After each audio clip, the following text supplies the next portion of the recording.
Okay, so we have seen how combination and permutation works.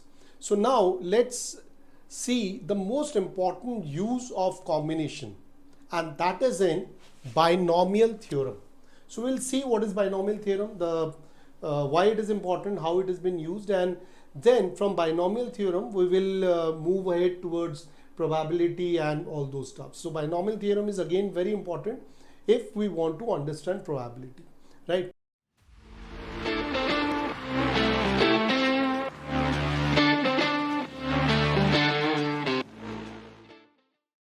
So let's see what is binomial theorem. So before we enter binomial theorem, I believe you all must be knowing what is a plus b whole square.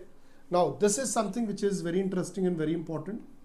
So a plus b whole square, what is it? Yes, this is a square plus 2ab plus b square, right?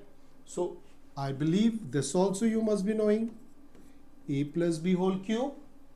Yes थोड़ा बहुत याद आ रहा है, चलो ठीक है देख लेते हैं. A cube plus 3 a square b plus 3 a b square plus b cube, right. Now let's see if you can recall what is a plus b whole 4, or in fact a plus b whole 5, or a plus b whole 100, or a plus b to the nth term, right? So this is easy, this is easy, still it is easy, but now it is very difficult to mug up these things. It's not possible, but believe me, these are all important, right? So let's see how we can actually come out with the solution of a plus b whole 5, or maybe a plus b to the power n, right? Come on, let's see. Okay, so let me tell you how we can reach this. एक चीज ध्यान रखो, आप देखो first of all a plus B whole cube मतलब इसकी degree 3 है, तो इसका मतलब यहाँ पे जितने भी टर्म्स होंगे इन सबके डिग्री 3 होने वाले हैं. अगर इन सबके टर्म्स के डिग्री 3 होने वाले, अब देखो यहाँ पे क्या है, यहाँ पे a की पावर 3 है, विच मीन्स यहाँ पे 3 हो गया. सो b की पावर यहाँ पे क्या होगी, अगर मैं मान के चलूँ कि सब में a b है, तो इसका मतलब यहाँ पे एक्चुअली में b की पावर 0 है. We all know that anything to the power is 0 is 1, right. So b की पावर 0 1 ही होगा, विच मीन्स a क्यूब, ठीक है, कोई इश्यू नहीं है, राइट. सिमिलरली यहाँ पे a की पावर 0 होगी, राइट. तो अब देखो क्या हो रहा है, a जो है एक कम होता जा रहा है और b की पावर एक इंक्रीज होती जा रही है. सबसे पहले तो हम ये समझते हैं, a एक कम होता जा रहा है और b एक इंक्रीज होता जा रहा है. अब इस बीच में कुछ कोफिशिएंट्स हैं, इनको हम कोफिशिएंट्स कहते हैं. सिमिलरली यहाँ पे भी कोफिशिएंट है, बी क्यूब का भी कोफिशिएंट है, ए क्यूब का भी कोफिशिएंट है, और वो कोफिशिएंट 1 1 है. हमें ये समझना है कि 3 कैसे आया, राइट. इसके लिए हम करेंगे पास्कल्स ट्राइंगल. अब पास्कल ट्राइंगल क्या होता है वो देखो. सपोज करो मैं यहाँ पे 1 लिखता हूँ और मैं यहाँ 1 1 करता हूँ, ठीक है. उसके बाद मैं यहाँ पे 1 लिखता हूँ, क्लियर है, और इन दोनों को मैं ऐड करता हूँ. ऐड करूँगा तो क्या होगा, 2 हो गया. अब आप देखो यही सेम है स्क्वायर में. क्यूब देख लेते हैं, फर्स्ट और एंड 1 1 से करना है. अब मुझे इन दोनों को ऐड करना है, इन दोनों को ऐड करूंगा तो 3 आएगा, इन दोनों को ऐड करूंगा तो 3 आएगा. अब आप देखो ये भी आ गया, ठीक है. हम इससे क्या निकाल रहे हैं, कोफिशिएंट्स निकाल रहे हैं, क्योंकि ऐसे तो कम और ज्यादा हो जाएगा. अब कोफिशिएंट की बारी है. 4 देख लेते हैं, फिर से 1 और 1 कर दो. अब क्या करना है, इन दोनों को ऐड करना है, क्या आएगा, 4 आएगा. इन दोनों को करना है 6 आएगा, इन दोनों को करना है 4 आएगा, और 1 1 हमने बाहर कर ही दिया. सो अब अगर मुझे लिखना है a plus B whole 4, which would be a4 plus 4 of a cube b plus 6 of a square b square plus 4 of a b cube plus b4. Simple. मैं सिंपल क्यों कह रहा हूं, अब आप देखो 4 4 6 6 4 4. अब आप ऐसे कितने भी याद कर लो. अब अगर मुझे 5 करना है तो क्या करना पड़ेगा, मैं फिर से यहाँ पे 1 1 कर देता हूँ बाहर की तरफ. Now I have to add, इन दोनों को ऐड करोगे 5, इन दोनों को करोगे 10, इन दोनों को करोगे 10, इन दोनों को करोगे 5 and 1। सो अब आप कर लो इसको, मैं मिटा देता हूं, फिर मैं कराता हूं। अब मुझे क्या करना, फटाफट a प्लस बी का whole 5, very simple, a5, next क्या आएगा 5 plus 5 a4b plus 10 a3b square, next भी 10 है, प्लस 10 a2b क्यूब, नेक्स्ट 5 है, plus 5 ab4 and last is 1 plus b5। Simple. I hope अब आपको समझ में आ गया होगा, बट प्रॉब्लम यह है कि हम कितना याद करें, नहीं कर सकते। इससे मैं a plus B to the power 100 a plus B to the power n निकालना बहुत मुश्किल होगा, and this is when I have to use combination और बाइनोमियल थ्योरम। देखते हैं कैसे ये कॉम्बिनेशन और बाइनोमियल थ्योरम यूज होता है। ओके, तो अब हम इसको निकाल लेते हैं। बहुत सिंपल है, निकालने के लिए हमें क्या करना पड़ेगा, a5 राइट प्लस कोफिशिएंट आएगा, देखते हैं क्या कोफिशिएंट आएगा, a4b प्लस फिर से एक कोफिशिएंट आएगा a cube b square right, फिर एक कोफिशिएंट आएगा a square b cube plus coefficient ab4 plus b5। हमें पता है कि फर्स्ट और लास्ट जो होता है वो 1 1 ही होता है, इसलिए मैंने इसके आगे कोफिशिएंट नहीं करा। अब आप देखो, थोड़ा सा आगे जाओ, आगे जाके आप देखोगे कि मैंने ये क्या निकाले थे। इसको मैंने 5 निकाला था, इफ यू रिमेंबर, ये 10 था, ये 10 था और ये 5 था। क्लियर। एक और चीज देखो, फर्स्ट जो है वो लास्ट है, सेकंड जो है वो सेकंड लास्ट है, थर्ड लास्ट जो है, जो थर्ड है वो इधर से थर्ड लास्ट है, विच मीन्स ये भी एक पैटर्न फॉलो कर रहे हैं। अब हम सॉल्व करने की कोशिश करते हैं इसको कॉम्बिनेशन से, मतलब सॉल्व क्या करना है इसको, हमें एक्चुअली में जो मेरे कोफिशिएंट है वो मैं निकालूंगा कॉम्बिनेशन से। ठीक है, देखते हैं। ठीक है, तो अब हम देखते हैं कैसे कॉम्बिनेशन इसको सॉल्व करता है। सो मुझे याद है कॉम्बिनेशन का फॉर्मूला क्या होता है, NCR is equal to n factorial upon n minus r factorial into r factorial, यही हमारा फॉर्मूला होता है। फटाफट देखते हैं। इस केस में मेरे पास n क्या है, अब आप देखो n तो हमेशा 5 है क्योंकि वो हाईएस्ट डिग्री है, और बाद में ये डिग्री जो है ये मेरे पास कम होता जा रहा है। इस डिग्री में मैं एक तरीके से मैं 0 की डिग्री लूंगा तो वो मेरा r होगा, सॉरी b की डिग्री लूंगा जो मेरा r होगा। ठीक है, आप कैसे भी इसको समझ सकते हैं। तो जो n है वो मैं हाईएस्ट डिग्री ले रहा हूं, और फिर उसके साथ जो r है वो मैं 0 1 2 3 4 5 से शुरू करता हूं, विच मीन्स सबसे पहले मैं क्या करूंगा, n सबसे पहले मेरा होगा 5c0 राइट, जो कि एक्चुअली में आपका 1 आएगा। आप सॉल्व करके देख लो, ये लो सॉल्व कर लेते हैं।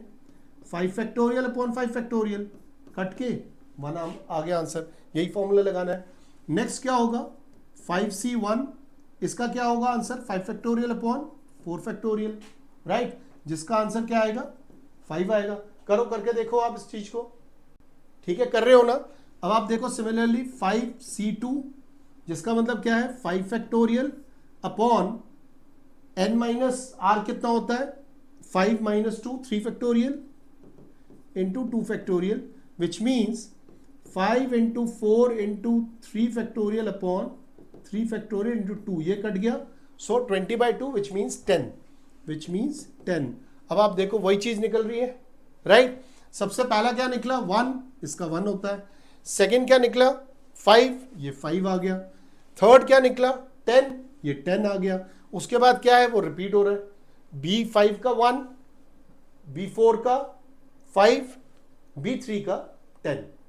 तो आई होप अब आपको ये समझ में आ गया होगा कि कैसे हम कॉम्बिनेशन के यूज से ये इस टाइप की चीजें निकाल पाते हैं, मतलब a प्लस बी 10 की a प्लस बी की पावर 10 निकालने की कोशिश करते हैं। चलो निकालते हैं इसे। ठीक है, अब हम करते हैं, कोशिश करते हैं करने की a प्लस बी की पावर अगर मैं 10 लेना चाहूं तो कैसे होगा देख लेते हैं। So this is equal to a 10 होगा, इसका कोफिशिएंट 1 होगा, छोड़ देते हैं, प्लस नेक्स्ट का कोफिशिएंट क्या होगा 10c1। क्लियर है। ठीक है, यहां पे क्या आएगा a की पावर 9 और b की पावर 1। नेक्स्ट देखते हैं, यहां क्या होगा 10c2 a की पावर 8 और b की पावर स्क्वायर, ठीक है ना। नेक्स्ट क्या होगा, 10c3 a की पावर 7 और b की पावर 3। देखो ऊपर वाला हमेशा 10 ही रहेगा, a और b की जो दोनों डिग्री ऐड करके वो 10 ही रहेगा, ये मैं चेंज करता जा रहा हूं। और ये कैसे चेंज होगा, फिर होगा 10 की पावर 10c4, फिर 10c5, 10c6, 10c7, 10c8, 10c9, 10c10। ये मेरे कोफिशिएंट्स हैं और ये तो बहुत सिंपल है, a कम होता जाएगा b बढ़ता जाएगा, देख लेते हैं। सो ये हो गया a6 b4 plus a5 b5 plus a4 b6 plus a3 b7 plus a2 b8 plus a b9 plus b10। ये आपका आ गया सारा, बहुत सिंपल है ना। अब हम आते हैं एग्जैक्ट बाइनोमियल थ्योरम में। हम 10 को चेंज करेंगे, जो भी नंबर है उसको हम n पे लेके आएंगे, तो ये एक्चुअली में जनरल फॉर्मूला बनेगा। और वो जनरल फॉर्मूला बहुत सिंपल हो गया आपके लिए, कुछ भी करने की जरूरत नहीं है। मैं कर रहा हूं a plus B to the power n, right. कैसे बनेगा ये बनेगा a की पावर क्या होगी, a में क्या होगा, a में तो 1 ही होगा, ठीक है। बट यहां पे आपको समझना है c क्या होगा, तो उसके लिए n c 0 a plus n c 1 a, यहां पे a n होगा, यहां a n माइनस 1 होगा और यहां पे b आ जाएगा, राइट है। नेक्स्ट क्या होगा, n c 2 a n minus 2 और b2, क्लियर। ऐसे करते अगर हम चले जाएंगे तो मेरा लास्ट क्या आएगा, एन सी एन, ठीक है। एन सी एन में क्या होगा, ए एन माइनस एन और बी एन, एन माइनस 1 क्या, एन क्या होगा 0, तो ये मेरा आंसर आ जाएगा। इस चीज को अगर मैं करूंगा एन सी एन बी की पावर एन, क्लियर है, समझ में आ गया आपको। This is binomial theorem, okay. So ये बाइनोमियल थ्योरम है और ये जो टर्म्स हैं ये होते हैं बाइनोमियल कोफिशिएंट, NC2 NCN, ये जो आ रही है बाइनोमियल कोफिशिएंट्स हैं। अब इससे हम देखते हैं कि इसको हम कैसे यूज कर सकते हैं, ठीक है। तो एक क्वेश्चन लेते हैं, हम लोग क्वेश्चन को करते हैं। एक सिंपल क्वेश्चन लेते हैं पहले। लेट्स से x प्लस 3 का पावर 4, ठीक है। बाइनोमियल थ्योरम लगाते हैं, उसके हिसाब से क्या होगा, n क्या है मेरा 4 है, तो मैं 4c0 x की पावर 4 प्लस 4c1 x की पावर 3 और 3 की पावर 1 प्लस 4c2 x की पावर 2 और 3 की पावर 2 प्लस 4c1 x की पावर 3 और 3 की पावर 3 प्लस 4c4, थोड़ा सा गड़बड़ हो गया, ये 4c3 होगा और ये 4c4 होगा, देन x की पावर 0 और 3 की पावर 4, राइट। अब इसको आप सॉल्व करो, फटाफट सॉल्व करो। देखो मैंने लिख लिया है, आप लोगों ने भी लिख लिया होगा, x की पावर 4, उसके बाद क्या है 4x3। 4x3 कैसे आया, क्योंकि जब भी आप 4c1 करोगे तो उसका आंसर 4 ही आएगा। 4x3 और 3 मेरा क्या है एक्चुअली में, जो हम b लेते थे, सो वो 3 आ गया सिंगल, क्योंकि उसकी पावर 1 है। उस हिसाब से क्या है नेक्स्ट 6x स्क्वायर, क्योंकि x नीचे जा रहा है, 3 का बढ़ रहा है, 3 स्क्वायर हो गया, 3 क्यूब हो गया, 3 4 हो गया।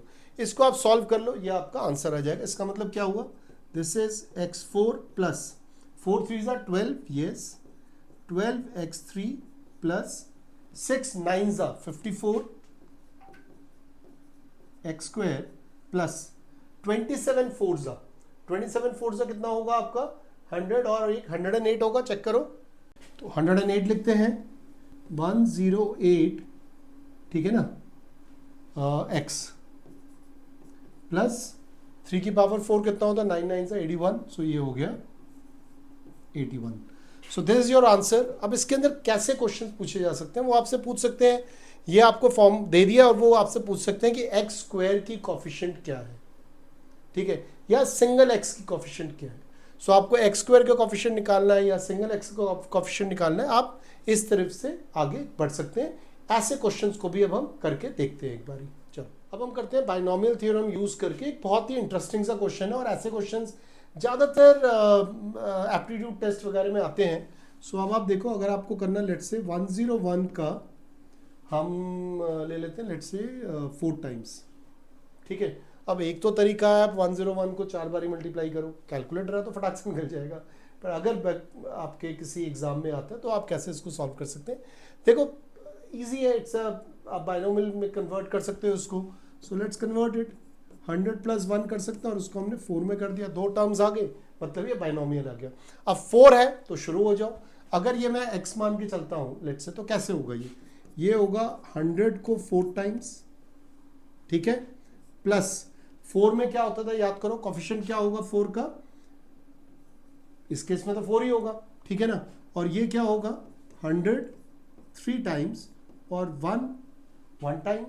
नेक्स्ट 6 आता है कोफिशिएंट, ठीक है, उसमें क्या होगा 100 2 टाइम्स, 1 2 टाइम्स, प्लस 4 100 और 1 3 प्लस 1 की पावर 4। अब इसको आप ऐड करके सॉल्व करो। देखो मैंने इसको करा है, अगर 100 4 टाइम्स है मतलब कि 20 4 टाइम आएगा, 20 20 20 20 4 टाइम आ गया, 20 3 टाइम्स आएगा, इंटू 4 होगा, 4 20 3 टाइम्स, 20 2 टाइम्स 6 के साथ, 20 2 टाइम्स 6 के साथ, 4 के साथ 20 400, 4 के साथ 20 और ये 1।